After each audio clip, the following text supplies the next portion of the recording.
Samantala, Net25 Radyo Aguila, ginawaran ng pagkilala ng Asia's Golden Legacy Awards. Ma-report si Vernaline Amado. Verna kami.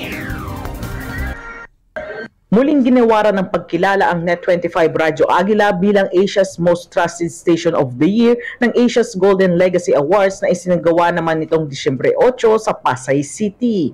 Kabilang sa pinangaralan ay ang Radyo Aguila program host na si Bel Surara bilang Asia's Women of Inspiration Most Trusted and Remarkable Radio Host of the Year.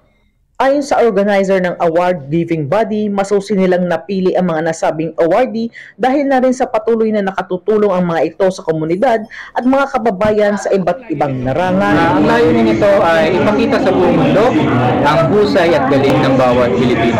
That's why our advocacy is to give certain spotlight to all the trailblazers in this industry and also i-highlights natin yung kanilang kahusayan at kagalingan para makilala lalo ang Pilipino, hindi lang sa Asia, kundi sa buong mundo.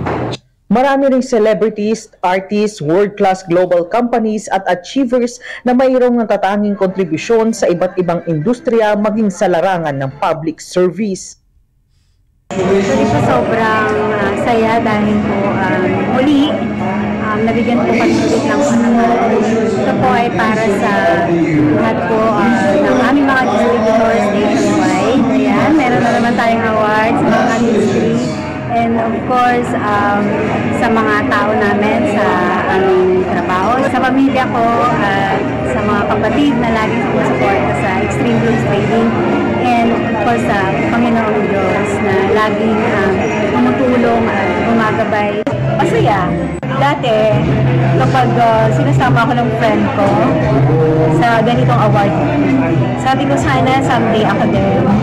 Ito na ako.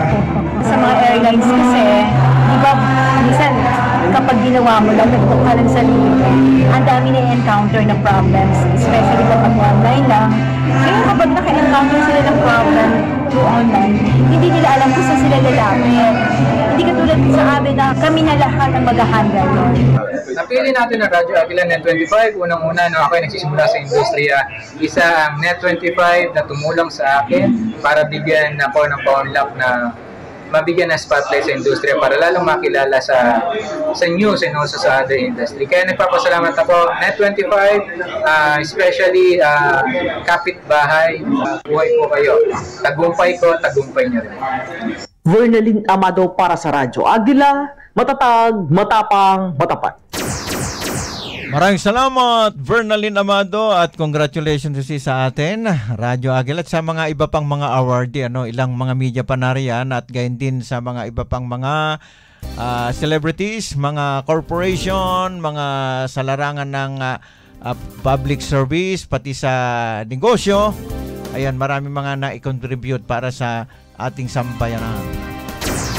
Congratulations, Ate Jocelyn Pagudpod. Good morning.